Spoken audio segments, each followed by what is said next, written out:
Hello friends. और आज हम संविधान के कुछ महत्वपूर्ण प्रश्नों पर चर्चा करेंगे, जो कि बिल्कुल भी नए प्रश्न हैं और अक्सर इस टॉपिक से किसी भी प्रतियोगी परीक्षा में प्रश्न पूछे जाते हैं। और इसके साथ ही आप सभी को गणतंत्र दिवस की ढेर सारी शुभकामनाएं। और हम बढ़ेंगे अपने पहले प्रश्न पर। पहला प्रश्न जो दिया गया है वो दिया गया है कि निम्नलिखित में से किस अनुच्छेद को डॉक्टर भीमराव अम्बेडकर ने संविधान की हृदय व आत्मा कहा है। तो इस प्रश्न का जो सही जवाब होगा वो होगा संवैधानिक उपाचारों का अधिकार। धार्मिक स्वतंत्रता की अगर हम बात करेंगे अनुच्छेद 25, संवैधानिक उपाचारों के अधिकार की बात करेंगे अगर तो अनुच्छेद 32, संपत्ति के अधिकार की बात करेंगे तो अनुच्छेद 300 का, क्योंकि पहले ये मौलिक अधिकार हुआ करता था लेकिन बाद में इसको हटा दिया गया 44वें संविधान संशोधन के द्वारा। इसको जो है बिल्कुल भी मौलिक अधिकारों से खत्म कर दिया गया था। शिक्षा के अधिकार की अगर हम बात करेंगे तो अनुच्छेद 21A जो है ये शिक्षा के अधिकार से संबंधित है। और अब हम बढ़ते हैं अपने अगले प्रश्न पर। और अगला प्रश्न हमारा है कि वर्तमान समय में भारतीय संविधान के अंतर्गत संपत्ति का अधिकार जो है वो क्या है। मौलिक अधिकार है, वैधानिक अधिकार है, नैतिक है या उपयुक्त में से कोई नहीं। तो मौलिक अधिकार तो बिल्कुल भी गलत है, वैधानिक अधिकार है। मौलिक अधिकार कभी हुआ करता था लेकिन 44वें संविधान संशोधन के द्वारा इसको मौलिक अधिकार की श्रेणी से हटा दिया गया था। अगला प्रश्न हमारा है कि निम्नलिखित में से कौन सा अनुच्छेद सिर्फ भारतीयों को मिला है। तो शिक्षा का अधिकार भी मिला है, धार्मिक की स्वतंत्रता भी मिली है, अपराधों के दोषी से संरक्षण, ये सभी जो है इस प्रश्न का बिल्कुल सही जवाब होगा।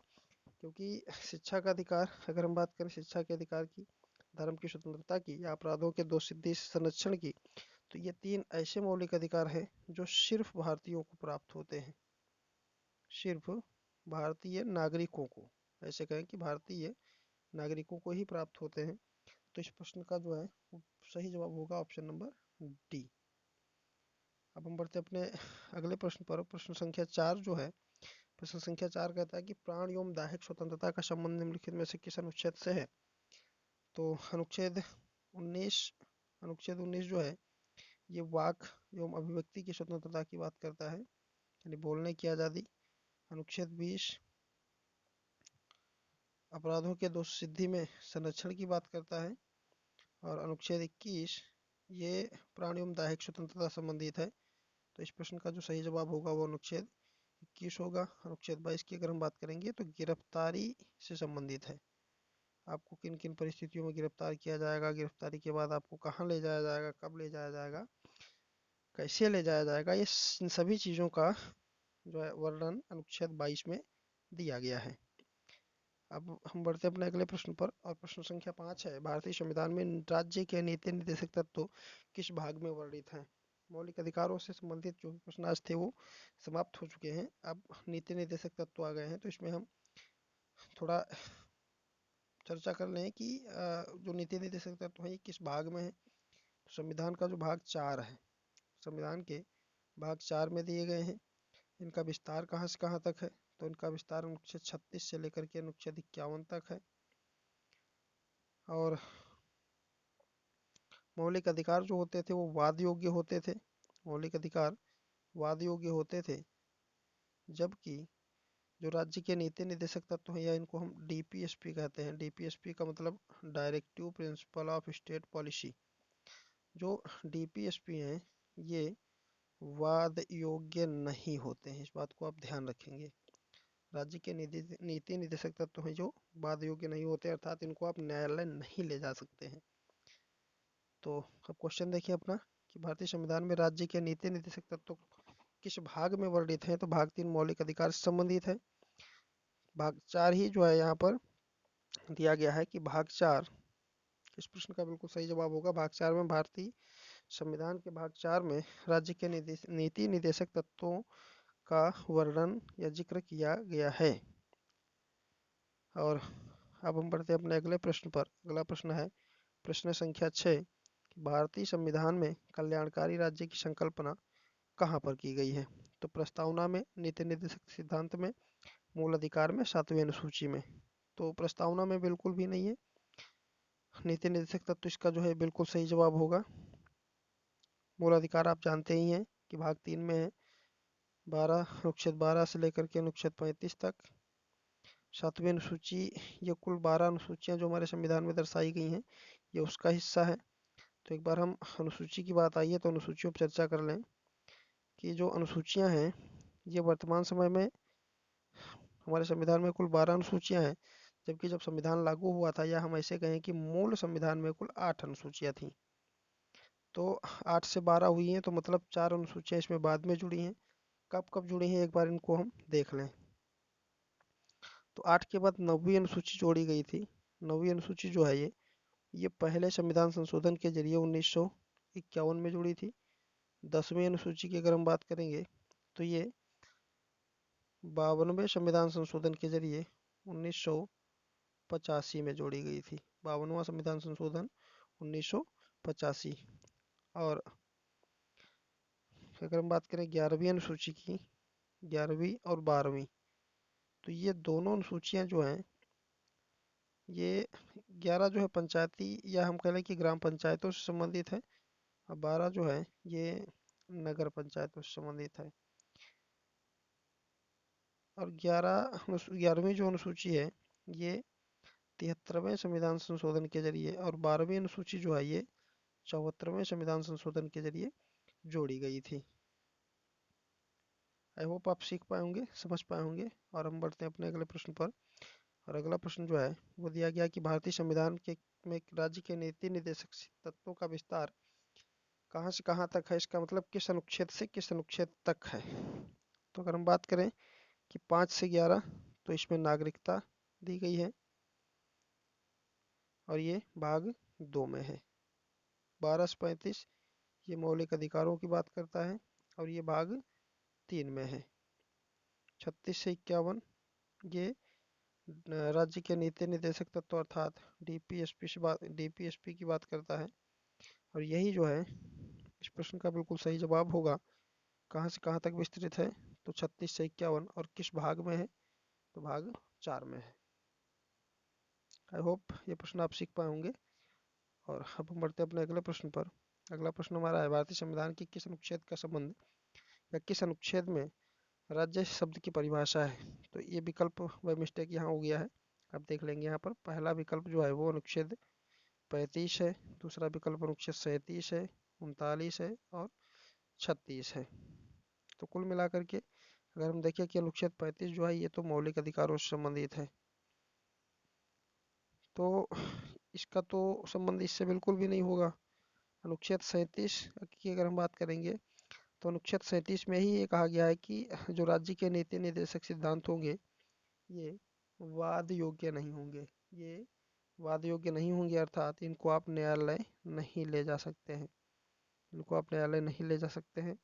इसके अलावा अनुच्छेद 39 की अगर बात करेंगे तो अनुच्छेद 39 में कुछ अनुदेशक सिद्धांत दिए गए हैं, और जिन सिद्धांतों में ये कहा गया है कि सभी के लिए संसाधनों की उपलब्धता होगी और भौतिक संसाधनों का समानतापूर्वक वितरण होगा, शक्तियों का अहितकारी संकेंद्रण होगा, समान कार्य के लिए समान वेतन दिया जाएगा, चाहे स्त्री हो चाहे पुरुष हो, अगर एक जैसा काम कर रहे हैं तो दोनों को समान वेतन दिया जाएगा। स्त्रियों वृद्धों का सशक्तिकरण होगा, बच्चों का मुफ्त मुफ्त जो है विकास या फ्री विकास के संदर्भ में जो सरकार ध्यान देगी और सरकार अपने कर्तव्यों का निर्वहन करेगी, ये दिया गया है। तो सभी विकल्पों को हम देख लिए हैं, ये लास्ट विकल्प बच रहा है और यही लास्ट विकल्प ही हमारा बिल्कुल सही जवाब होगा। राज्य के नीति निर्देशक सिद्धांतों में जो अनुच्छेद 36 है ये राज्य की परिभाषा की बात करता है। चूंकि राज्य की परिभाषा संविधान में 2 जगह दी है, तो एक तो अनुच्छेद 36 हो गया और अनुच्छेद 12 में भी राज्य की ही परिभाषा दी गई है। तो क्या 12 और 36 एक दूसरे से अलग अलग हैं, तो अनुच्छेद अलग अलग अवश्य हैं, लेकिन अनुच्छेद 12 हो चाहे अनुच्छेद 36 हो, इन दोनों अनुच्छेदों में राज्य की परिभाषा दी गई है और दोनों में राज्य की परिभाषा समान दी गई है। जैसे इसमें कहा गया 36 में, वैसे ही 12 में कहा गया है। तो उम्मीद करते हैं ये प्रश्न आप सीख पाए होंगे। और अगला प्रश्न हमारा है प्रश्न संख्या 9 कि भारतीय संविधान का कौन सा अनुच्छेद ग्राम पंचायतों के गठन से संबंधित है। तो अनुच्छेद 32 ये मौलिक अधिकारों से संबंधित है या मौलिक अधिकार का हिस्सा है, जिसमें कहा गया था कि संवैधानिक उपाचारों का अधिकार होगा। आपने देखा है। अनुच्छेद 40 जो है इस प्रश्न का बिल्कुल सही जवाब होगा। अनुच्छेद 40 में कहा गया है कि ग्राम पंचायतों का गठन होगा, या ग्राम पंचायतों के गठन की जो बात है वो अनुच्छेद 40 में दी गई है। और इसके साथ ही अनुच्छेद 48 की अगर हम बात करेंगे तो अनुच्छेद 48 में ये कहा गया है कि दुधारू पशुओं के वध पर रोक लगाई जाएगी। दुधारू पशुओं के वध पर रोक लगाई जाएगी। अनुच्छेद 51 की अगर हम बात करेंगे तो अनुच्छेद 51 जो है ये अंतर्राष्ट्रीय शांति एवं सुरक्षा की बात करता है। अंतर्राष्ट्रीय शांति एवं सुरक्षा की बात करता है अनुच्छेद 51। तो इस प्रश्न का क्या जवाब था? ग्राम पंचायतों के गठन की बात कर रहा था, तो अनुच्छेद 40 इस प्रश्न का बिल्कुल सही जवाब होगा। और अब हम बढ़ते हैं अपने अगले प्रश्न पर। प्रश्न संख्या 10, राज्य के नीति निर्देशक तत्व भारतीय संविधान में कहाँ से लिए गए हैं? ये बात तो सबसे पहले हम आपको बता दें कि राज्य के जो नीति निर्देशक तत्व हैं, राज्य के जो नीति निर्देशक तत्व हैं ये भारतीय संविधान में कहाँ से लिए गए हैं? तो ध्यान से देखेंगे कि ये इसका आंसर होगा आयरलैंड। आयरलैंड से राज्य के नीति निर्देशक तत्व लिए गए हैं। इसके अलावा अगर हम बात करें कि अमेरिका से, तो अमेरिका से मौलिक अधिकार लिए गए। हमारे संविधान में जो मौलिक अधिकार हैं ये किस संविधान से लिए गए हैं? तो अमेरिका के संविधान से लिए गए हैं। और ब्रिटेन की अगर हम बात करेंगे तो बहुत सारी चीज़ें ब्रिटेन के संविधान से ली गई हैं, लेकिन यहाँ पर आप एक चीज़ देखेंगे कि जो एकल नागरिकता का प्रावधान है, एकल नागरिकता का जो प्रावधान है वो ब्रिटेन के संविधान से लिया गया है। और फ्रांस की अगर हम बात करें तो चलो खैर आगे बढ़ेंगे और इसके बारे में हम बाद में बता देंगे आपको। और अब हम बढ़ेंगे अपने अगले प्रश्न पर। अगला प्रश्न हमारा है कि नीति निर्देशक तत्व हैं वाद योग्य हैं, वाद योग्य नहीं हैं, या मौलिक अधिकारों में मौलिक अधिकार हैं, या उपरोक्त सभी हैं। तो इसमें से आपसे पूछ रहा है कि नीति निर्देशक तत्व हैं। तो अभी आपने देखा था कि अनुच्छेद 37 स्पष्ट तरीके से कहता है कि जो डीपीएसपी है या नीति निर्देशक तत्व हैं, जो नीति निर्देशक तत्व हैं ये वाद योग्य नहीं है। तो बस यही देखना था इसमें कि नीति निर्देशक तत्व हैं क्या है, तो ये वाद योग्य नहीं है। इस प्रश्न का बिल्कुल सही जवाब होगा। और अब अगला प्रश्न हमारा दिया गया है कि भारतीय संविधान के किस अनुच्छेद में कहा गया कि राज्य के नीति निर्देशक तत्व वाद योग्य नहीं है? इस प्रश्न को तो आप ऐसे ही कर डालेंगे क्योंकि इससे पहले ही आपको बता दिया गया था। तो अनुच्छेद 37 ही है वह। अनुच्छेद 37 में ही कहा गया है कि भारतीय संविधान में कि जो नीति निर्देशक तत्व हैं ये वाद योग्य नहीं होंगे। इसके अलावा अगर हम बात करें कि अनुच्छेद 36 में राज्य की परिभाषा, ये हम बार बार सभी अनुच्छेदों को इसीलिए जो है डिफाइन कर रहे हैं, परिभाषित कर रहे हैं, ताकि आप भी हमारे साथ बार बार रिवाइज करेंगे तो आपको क्लियर हो जाएगा साथ ही साथ। तो अनुच्छेद 36 में राज्य की परिभाषा है। अनुच्छेद 40 जो है ये ग्राम पंचायतों के गठन की बात करता है। और अनुच्छेद 41 जो है, अनुच्छेद 41 में ये कहा गया है कि जितने भी राज्य में रहने वाले नागरिक हैं, निवास करने वाले जो नागरिक हैं, उन सभी को राज्य जो है यथास्थिति काम देगा। काम के अलावा शिक्षा देगा। शिक्षा के अलावा बेरोजगारी पर ध्यान देगा। वृद्धावस्था, इन सभी वृद्धावस्था में राज्य जो है पेंशन आदि का प्रबंध करेगा। तो इन सभी चीज़ों का वर्णन जो है वो अनुच्छेद 41 में है। तो इसमें कह रहा था कि इसमें कहा गया है कि नीति निर्देशक सिद्धांत जो है ये वाद योग्य नहीं है। तो अनुच्छेद 37 ऑप्शन नंबर ए इस प्रश्न का बिल्कुल सही जवाब होगा। अगला प्रश्न हमारा है कि अनुच्छेद 39 ए का संबंध किससे है?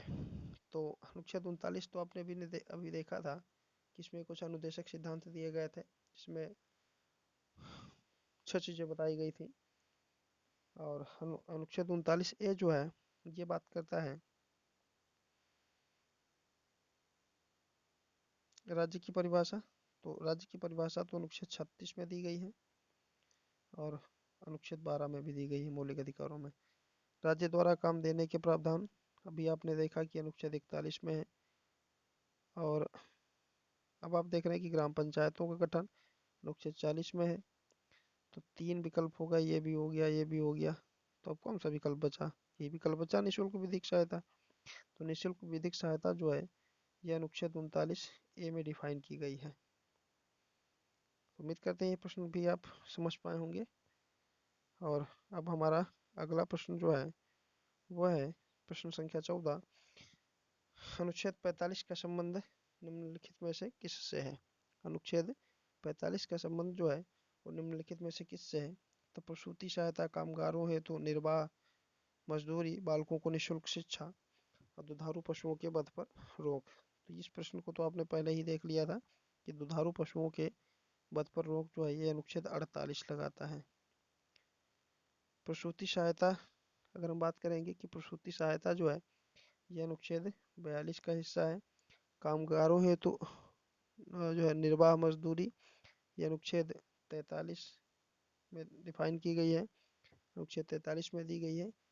और अब हमारा सिर्फ एक ही विकल्प बचता है और वो विकल्प है बालकों को निःशुल्क शिक्षा। अनुच्छेद 45 का संबंध बालकों को निःशुल्क शिक्षा। यहाँ पर थोड़ा हम और आपको एक्स्ट्रा बता दें कि यहाँ पर जो बालकों की बात की गई है ये सिर्फ बात की गई है कि 6 वर्ष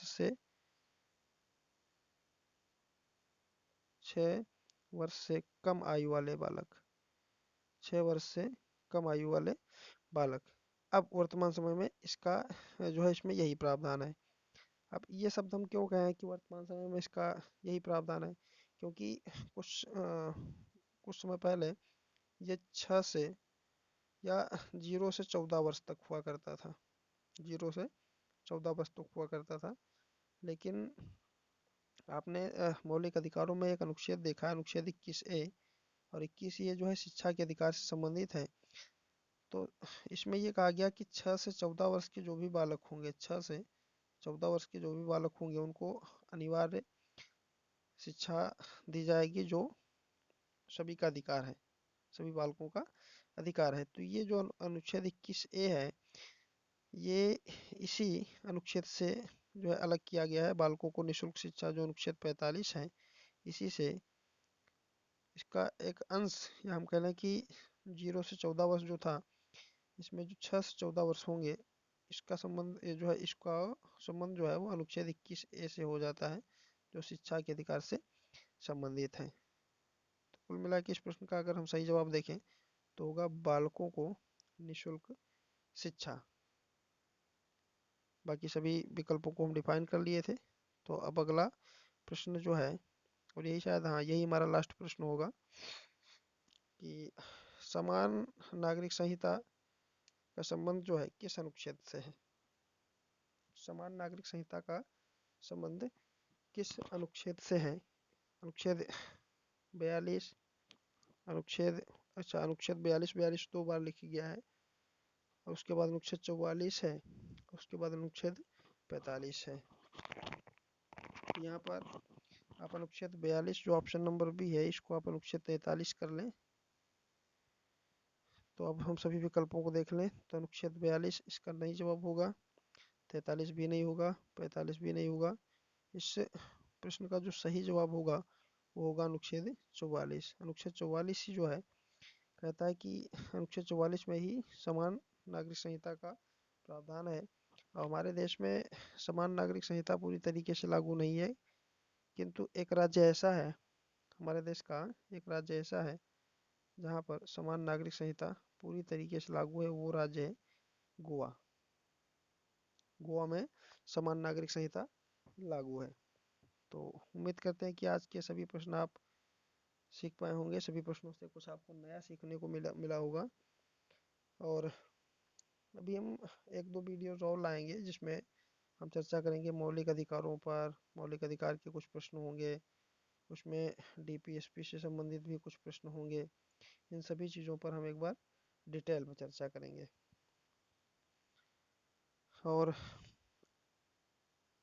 अगर हम आगे देखें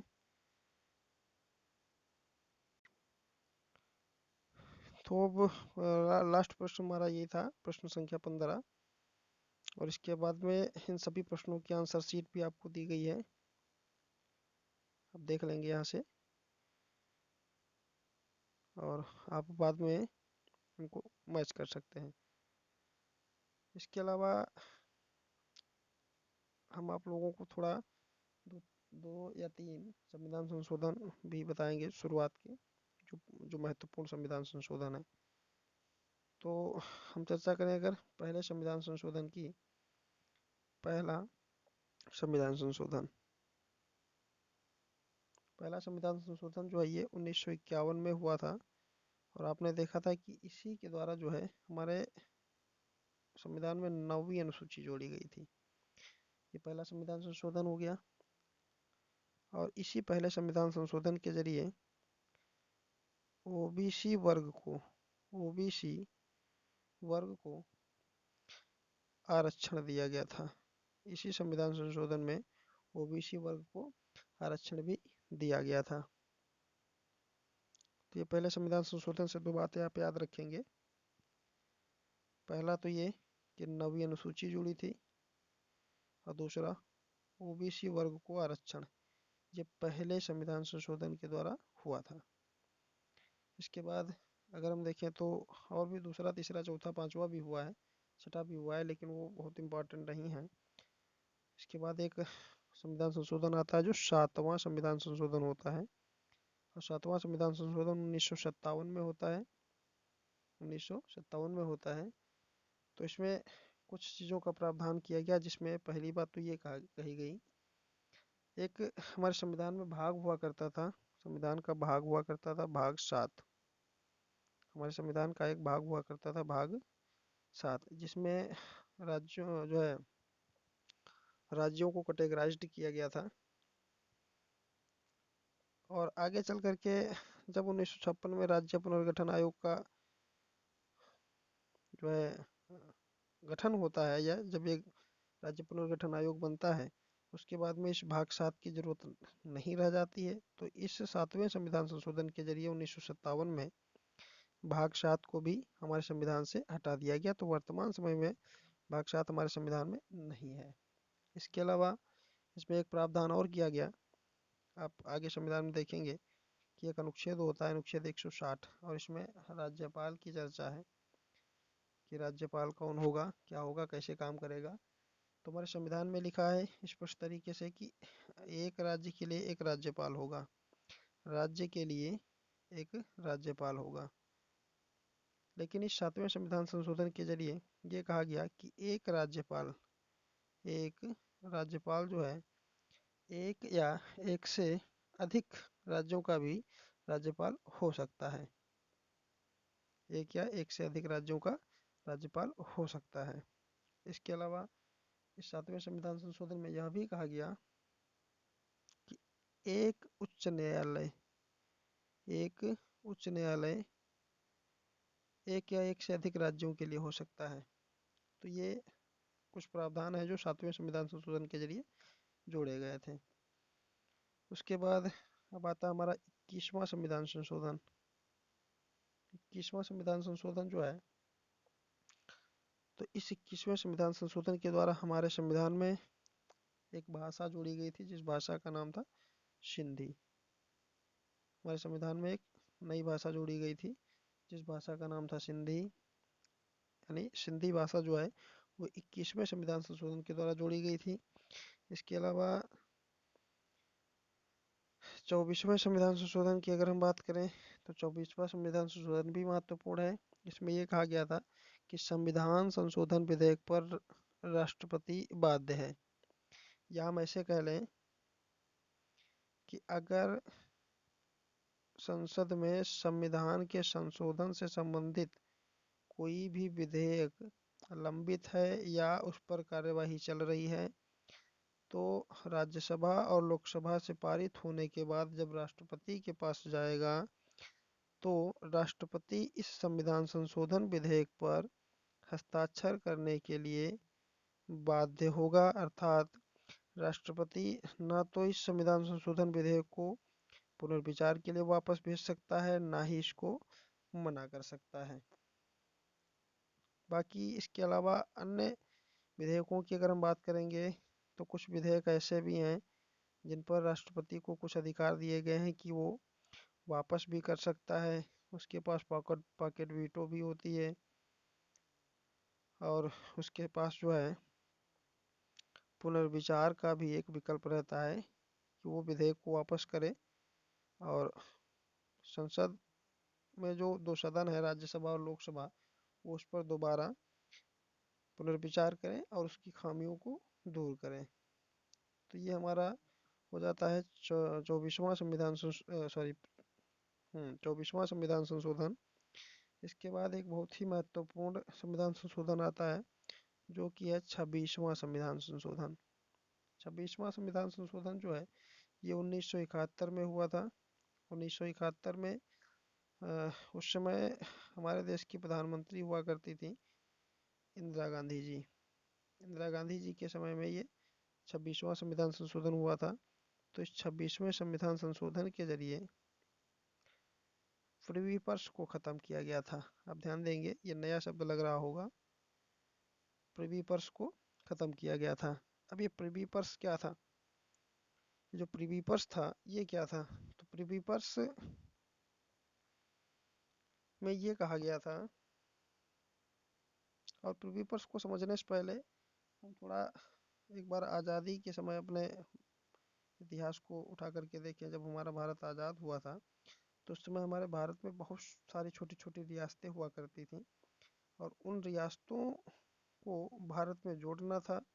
वहाँ के स्वतंत्र शासक हुआ करते थे, तो उन सभी शासकों के साथ एक संधि हुई थी, या हम कह लें कि जो संधि पत्र तैयार किया गया था कि आप अपने राज्य को हमारे भारत में शामिल करेंगे, अखंड भारत इसको बनाएंगे। तो उन सभी राजाओं को पेंशन देने की बात की गई थी कि आपको वार्षिक या मासिक आपको पेंशन दी जाएगी।